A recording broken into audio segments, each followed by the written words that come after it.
Video from a front porch shows Mounties on another so-called wellness check take a woman with her head covered into custody. And these photos here tell even more of the story. Her beaten and bloody face, just the latest example of a mental health call involving the RCMP that turned violent. Good evening, police. BC's police watchdog is now looking into that violent arrest as new questions are being raised about how the RCMP is handling calls that involve mental health issues. As CTV's John Woodward reports, the woman in this case just happens to be a first responder herself. That's Shauna Blanchard screaming for help. This video taken by her own doorbell camera. I started screaming for help.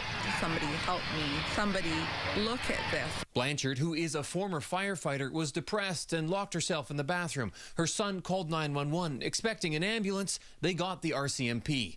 Officers told her she was being apprehended under the Mental Health Act. I stood up very quickly and I said, "No, you're not."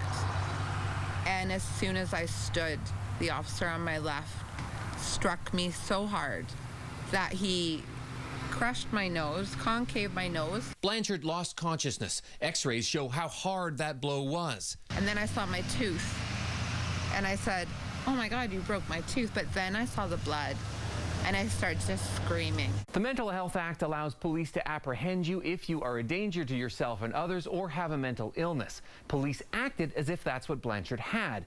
But the hospital, she says, discharged her almost immediately. Police then put her in a spit hood, which she says could have drowned her in her own blood.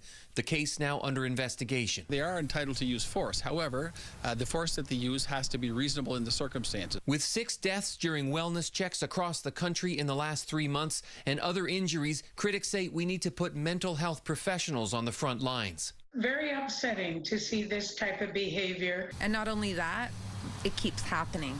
Blanchard says it needs to stop. John Woodward, CTV News, Vancouver.